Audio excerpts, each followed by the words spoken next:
in Belfast and 17 in Glasgow. Later in the week, high pressure's still with us, but it is likely to shuffle its way eastwards and centre itself on top of us, at least for a time. Now, depending on exactly what this area of high pressure does and how it changes shape, we may, as we get into the weekend and next week, tap into some slightly warmer air from the near continent. There is some uncertainty about that, but it certainly looks like staying largely dry, feeling warm in any sunshine.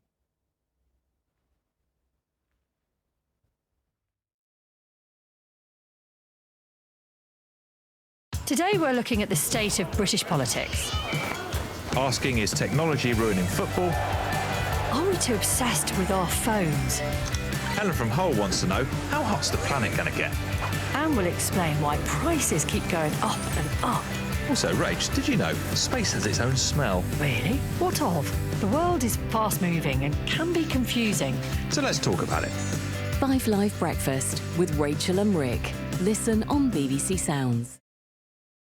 Want to understand what the news means for you? BBC News Catch Up on Sounds is a new playlist that puts you in control and lets you explore the stories you're interested in. From breaking headlines... There's been a wave of missile strikes across Ukraine. ...to deep dive podcasts and current analysis. The longer the conflict goes on, the more chance there is just something happening that leads to an escalation. Make sense of the stories you care about whenever suits you. Open the BBC Sounds app, tap podcasts for News Catch Up. I want to talk to you about the politics of this. Did she not think she was going to get that question? It's important to remember that this is a negotiation. It's a good photo of. I have an opportunity to create chaos. There is always an email. We are so insignificant in this cosmos. Do you want some facts on baguettes? I'm just feeding you the stories. Maybe this is The Context. The Context, tonight from 8 p.m. on BBC News and iPlayer.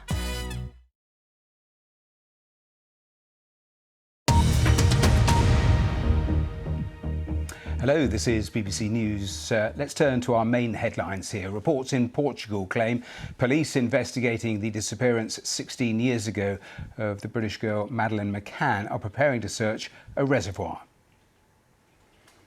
Pressure on the UK's Home Secretary amid claims she breached the Ministerial Code after she was caught speeding.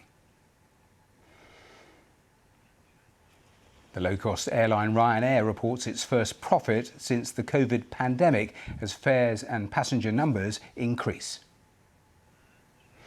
And the Chelsea Flower Show starts today in London. Its 110th year with King Charles and Queen Camilla paying a visit.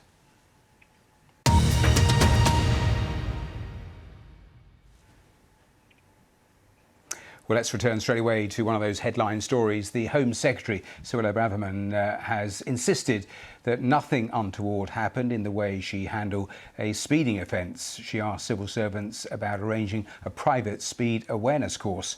The Prime Minister has met his ethics advisor to discuss whether Mrs Braverman broke the Ministerial Code. Well, the Home Secretary faced questions from MPs in the Commons a little earlier. Have a look. If caught speeding, does the Home Secretary agree that no one should be above the law? Yeah. Well, as I said earlier, Mr. Speaker, last summer I was speeding. I regret that. I paid the fine and I took the penalty. And at no point did I attempt to evade sanction. Mr. Speaker, hopefully we're not going to be too repetitive today, but as I said earlier, last summer I was speeding. I regret that. I paid the fine and I accepted the points, and at no point did I seek to evade the sanction. Well, Mr. Speaker, as I've said earlier, in the summer of last year I was speeding. I regret that. I paid the fine and I accepted the points. At no time did I seek to avoid the sanction. As I've said earlier, in the summer I was speeding. I regret that I was speeding. I accepted the points and I paid the fine, and at no point did I seek to avoid the sanction.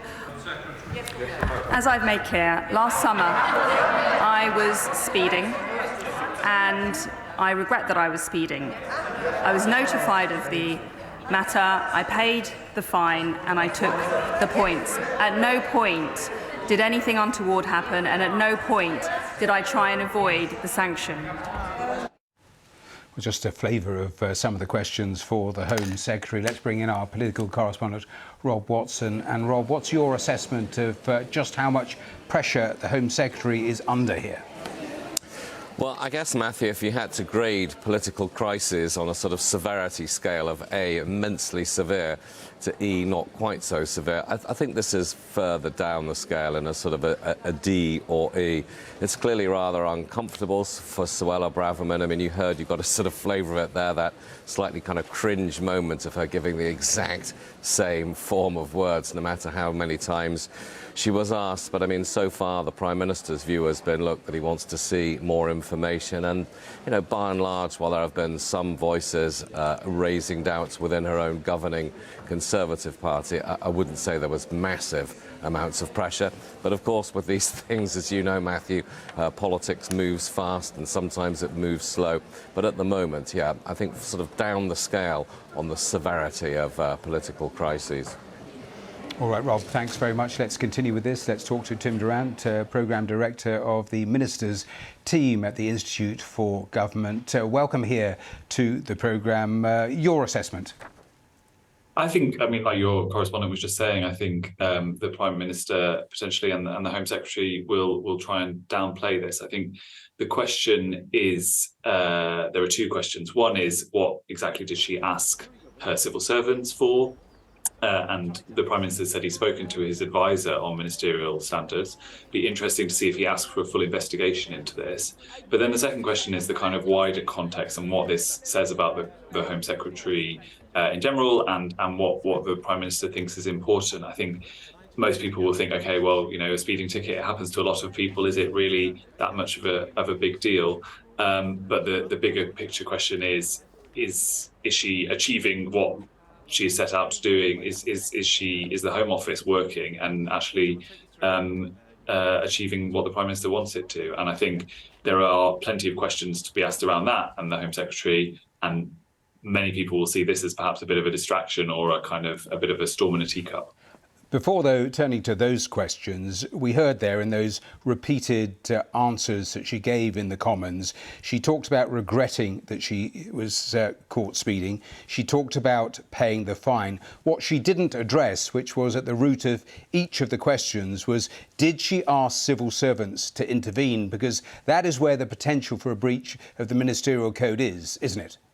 Absolutely. And I think the really key question is, according to reports, she asked her civil servants for some sort of help. The question is, did she ask whether they could help her, or did she ask them to help her? If she asked, look, I've got this problem, are you able to help me arrange a private speed awareness course? She's entitled to ask. The civil service said no, and we can't help you with this, and that's totally fine. If she said, I want you to help me with this, then I think that displays a kind of a poorer understanding of what the Ministerial Code is all about and an attempt to use government resources, civil service resources to sort out a private problem. And that raises more questions. But until there has been more detail released, if there is going to be an investigation, I think it'd be helpful to understand exactly what she asked and what the response was. We don't really know what that conversation was. It was interesting because the BBC was talking to the lawyer a little earlier in the day who's become known as Mr. Loophole because he looks at issues surrounding all of this. He actually said that it's not uncommon for high-profile people to ask for a one-to-one session, but the critical point he made was that if that is the course of action, it's up to the individual to ask or their lawyer. And that's what seems to not have happened here, that it's the involvement of the civil servant. That is the absolute key to all of this, isn't it? It is. I mean, it's clear that the civil service can't help a minister with, solving these kind of issues. And the civil service, as far as we're aware, according to reports, the civil service said no to Suella Braverman. They said, we can't help you with this, which is absolutely the right thing for them to do. I think part of the issue here is, of course, she is Home Secretary and she was Attorney General when she was actually speeding. So these are two roles that are all about law and order and upholding law. And so it kind of adds an extra sort of complexity to the fact that I don't think she was trying for any special treatment, but the sort of the sense that, you know, she was looking for something. But again, as I say, we don't yet know what the details are, and until hopefully there is an investigation and we can find out exactly what happened. Until that happens, we can't really say whether what she asked for was unacceptable or not. Isn't part of the problem, in terms of the way you finished that answer, is that it's for the Prime Minister to decide whether to ask for that investigation, and then it's for the Prime Minister to decide whether he accepts it was a serious enough breach, if that is what the conclusion is, and then works out the sanctions. It all flows through one man. Absolutely, and the Prime Minister is, yeah, as you say, the only person who can allow his independent advisor to properly investigate this. He apparently has discussed this with his independent advisor, Sir Laurie Magnus, but he hasn't yet formally announced an investigation. Previously, when there have been allegations of misconduct against ministers, Rishi Sunak has said, OK, I want there to be an investigation. So, for example, with Dominic Raab and bullying, or with Nadeem Zahawi in his tax affairs, he did start those investigations. So there's kind of precedent there, and we might expect him to do something similar. But as you say, despite the name, the independent advisor isn't fully independent. He is still reliant on the Prime Minister's kind of permission to go about these investigations. Yeah, a final quick thought, because we know Suella Braverman is a really divisive figure. She has a lot of support on the right of the party, but of course everyone familiar with her Rwanda policy and those comments, and of course she had to resign previously for a breach of the Ministerial Code. There's a lot of politics in terms of whether she's part of Rishi Sunak's team, out of Rishi Sunak's team. If there was to be an investigation, and we have, of course, those immigration figures due out only in the next few days, which may be politically difficult, how long does an investigation actually take to conclude?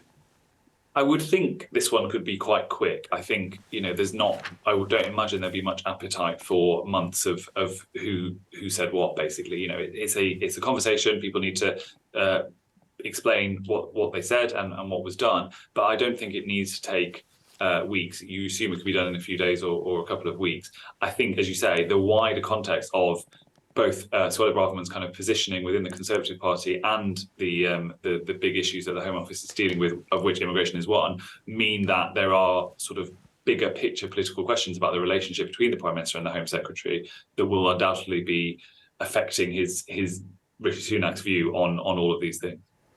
Tim Durrant, we will leave it there, but thanks very much for joining us here on the programme. Thank you.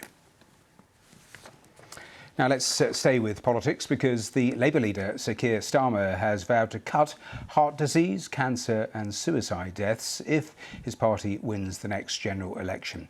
In a speech setting out his plans to reform the NHS in England, Sir Keir said his changes would also focus on expanding community care, training more health workers, allowing GP bookings via the NHS app.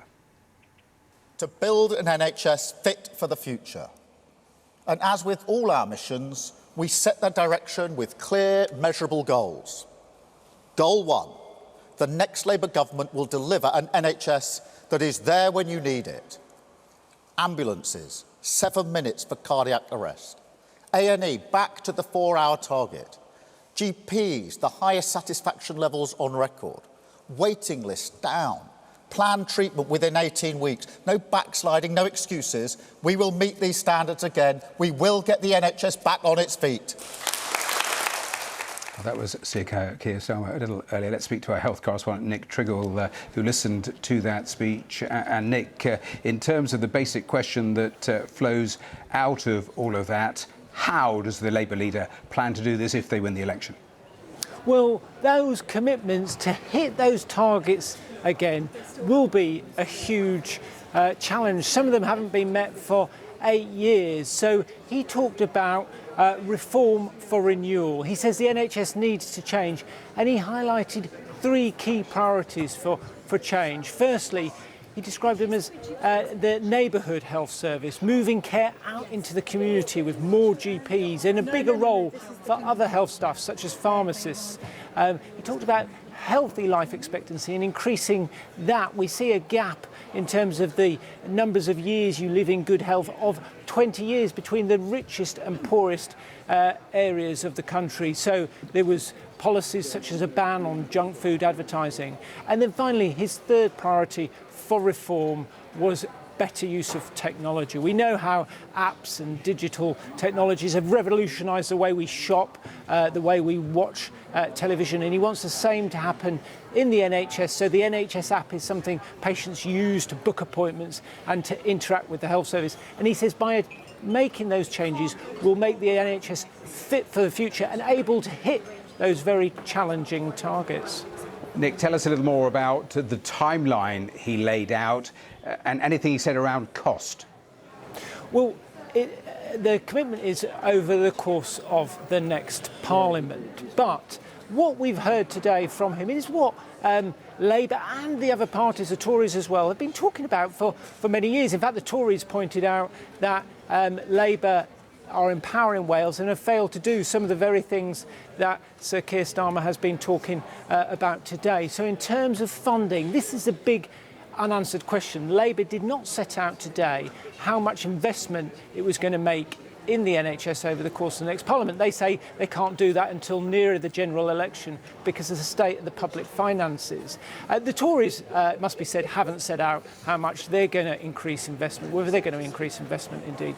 So I think people will want to know about funding, and those questions will keep coming back to both political parties, just how much they're willing to put into the health service. Nick Triggle, who was listening there to that speech from Sir Keir Starmer, thanks very much. And we'll keep an eye on that story. If there's any more development, we'll obviously return to it. Now, as promised, let's turn to space and those pictures we were showing you a little earlier, because the SpaceX capsule carrying Saudi Arabia's first female astronaut has docked with the International Space Station. Rihanna Banawi, a stem cell researcher and breast cancer specialist, is accompanied by her fellow Saudi, Alian Kwame, a fighter pilot. They're on a private chartered flight organised by the Elon Musk-owned company Axiom Space. They launched from Cape Canaveral in Florida yesterday and due to spend about 10 days on board the International Space Station. Well, just a short while ago, Helen Sharman, who of course was the first British person in space when she visited the Mir space station back in 1991, we spoke to her about what faces new astronauts when they arrive at the space station. Oh, well, it's a hugely exciting time, isn't it? And imagine a Saudi female astronaut. I mean, what news is that for Saudi Arabia and for the Arab world? I mean, women have only been driving, less than 5 years in Saudi Arabia. And this, I think, is a really clear signal from the leaders in Saudi Arabia that they want to encourage women in their society, but they've specifically chosen this gender-neutral crew, a man and a woman. In fact, the backup crew was also a man and a woman. So they really wanted to make sure they'd got somebody from both genders up there, showing what people can do, as well as, of course, doing the science. And Rihanna Banawi, a scientist, a biological scientist, a cancer researcher. And so a lot of what she will be doing in space is researching on sort of stem cells and doing some cancer work up in space. And amongst all the other stuff that she and also her male colleague from Saudi Arabia will be doing as well. Yes, there's so much that's new in the exploration of space at the moment. We know that with NASA's plans to go to the moon and all of that. But watching these pictures, it was interesting because the docking process went absolutely flawlessly today, very smoothly. That wasn't the case when you went up to space, was it? No, we had a manual docking. I mean, I docked 32 years ago, so spaceflight has become much more reliable since then and much more autonomous as well. But yes, we had to physically control our spacecraft. I had a periscopic television camera to operate, so the commander could see where he was going. The engineer worked out what information we could rely on, and then we had to manually steer our way towards the space station because one of our antennas, we think, had failed, probably during the launch system when the fairing was jettisoned. Helen Sharman talking to me a little earlier. Now, a senior British fraud officer says criminals are getting smarter at targeting victims to gain access to banking apps on mobile phones. Detective Superintendent John Roach, who runs the Metropolitan Police's Economic Crime Unit, says the public need to be more aware of how thousands of pounds can be stolen in just a matter of minutes. Well, Dan Woodworth from Radio 4's Money Box programme has that story. With so many banking and financial apps available on our mobile phones, we can access our money like never before. But with that convenience comes risk. This warning illustrates the concern police have about how, in a crowded bar or on a train or bus, criminals can easily shoulder surf, look over a victim's shoulder as they type in a PIN. Then, if that same criminal can later steal the phone, it can be game over. Detective Superintendent John Roach says he's confident the technology behind the apps is secure, but the weak point criminals are getting better at exploiting human behaviour is not. If you take that out on a night out, let's say, as you suggest, without the right precautions and protections around it, you are essentially walking around with a bag of cash. And if you start to think about it like that, would you go into a bar and put the bag of cash on the bar and turn your back on it? Probably not. When Jacopo was pickpocketed on a night out last year and had his phone stolen, he was annoyed but didn't think much more of it, until he woke up the next morning and learned £22,000 had been stolen from his bank accounts. I was completely frightened. It was sort of alarming to see all your hard-earned money sort of taken away from you.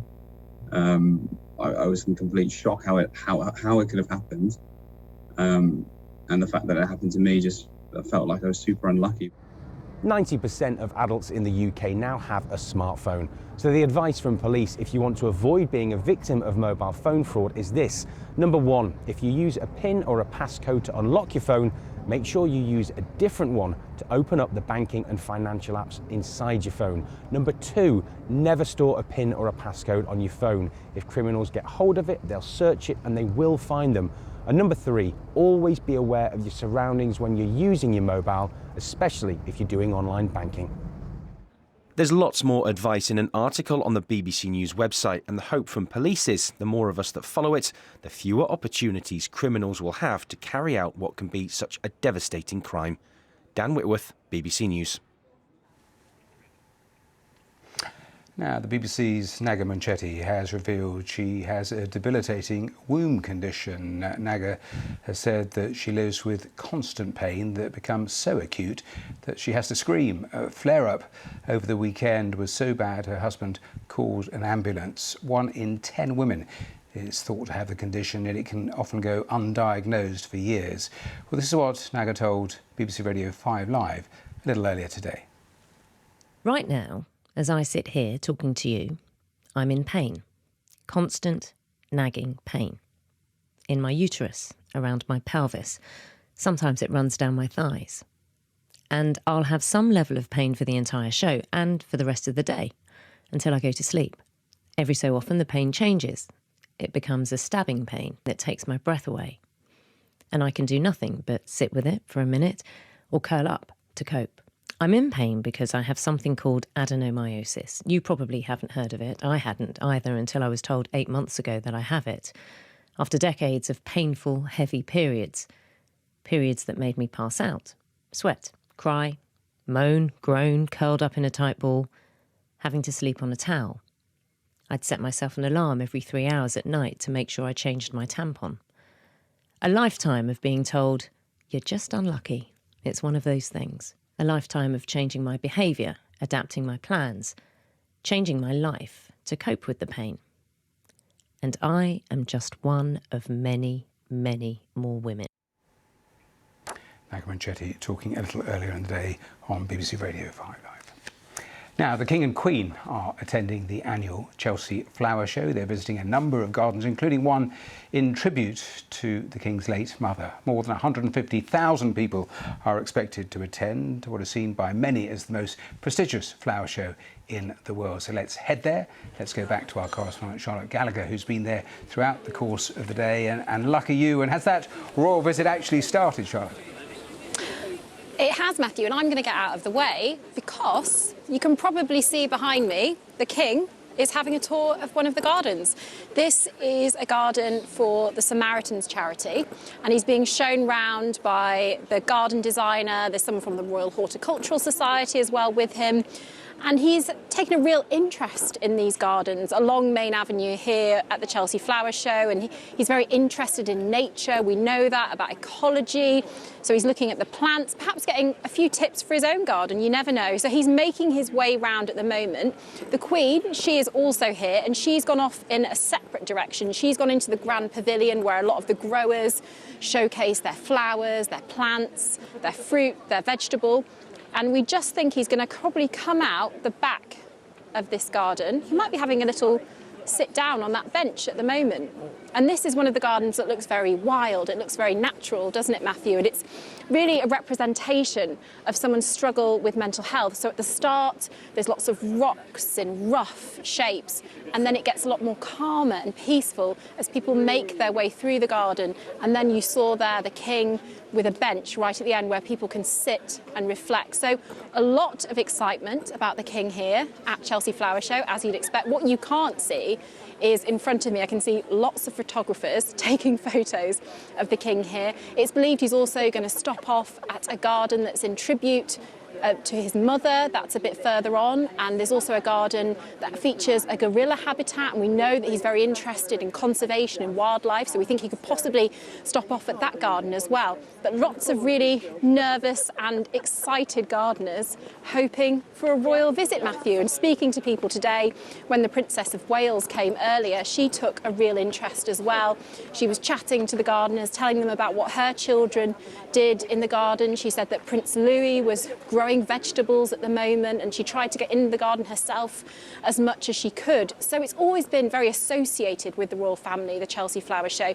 And today we've really seen that, not just the Princess of Wales and the King and Queen. We've all seen other members of the royal family. They've popped along for a look as well. And the king is just leaving that garden at the moment. He's going to go further along Main Avenue and see some more show gardens. So that was quite exciting, wasn't it? I didn't think I'd be doing a live today with the king stood behind me.